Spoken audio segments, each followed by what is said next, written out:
What's up guys, Matt here, hope you're doing awesome. I just want to make this quick video. We've been working with a lot of clients, my company Service Industry Marketer, on email marketing. And it's like a lost art in my opinion. A lot of people don't think email marketing works, but I just want to jump on here to give you guys a couple examples of things that you guys can be doing for your email marketing. I took some notes here. And basically I'm just gonna give you guys a couple topics. Like from our experience, for home service businesses, on average, we're getting a 35 to 50% open rate, which is super good for email.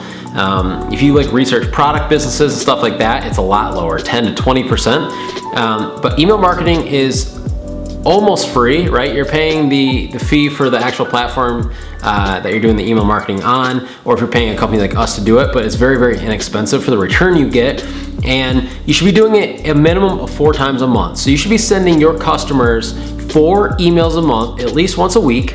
And here's a couple different topics you guys can kind of think about. Some of these emails are revenue generating emails, right? We're trying to extract money out of our customer list or even prospect list. And the other part is emails that we use to try to connect on a deeper level with our customers. So for example, a revenue generating email may be something like a season launch, right? Maybe you're a seasonal business, you live somewhere where it's really cold, and let's say you're a window cleaner. In the spring, this is a great opportunity for you to start blasting people's emails, launching seasonal promotions, things like that. A non-generating email may be something like an employee spotlight, right? You take a really nice professional photo of your employee, you put them in an email, and the email's all about your employee Sam, and how old is Sam? Where's he from? Where did he grow up? What's he like to do? What's he do inside your business? What can people expect when they meet Sam? And it's an employee spotlight email. So now when Sam goes out to the customer's house, that person's already read that email and they feel like they know him in a sense, which then makes them feel like they're connected to your business even more. You can do things like community efforts, community outreach emails. Hey, this week we did this in our town.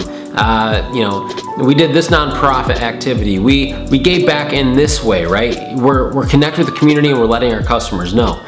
You can give monthly specials. You can give company updates. During COVID, companies were emailing their customers like crazy. Hey, here's our updated COVID guidelines. Hey, when we're coming into your house, this is what you can expect. And these are the protocols we have in place for COVID. You can do, hey, this is a new service my business has. I want to let you guys know that we now offer air duct cleaning, right? There's a million things via email you can do that some of them are revenue generating and some of them are just connecting with your customer base. And at the end of the day, it's important to have a mix of those because you have 2 agendas. Obviously, the first agenda is to make more money from the customers you already have. But the second agenda is to make sure that your customers do not forget about you.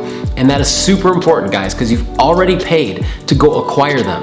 Now extract more money out of them on the back end, and that's where all of your profit lies. If you guys have any questions, shoot a comment below. Hopefully this is a quick, helpful marketing tip for you. I'd be more than happy to help you guys out. All of the information is in the show notes below here on YouTube. I love you guys. We'll see you on the next video.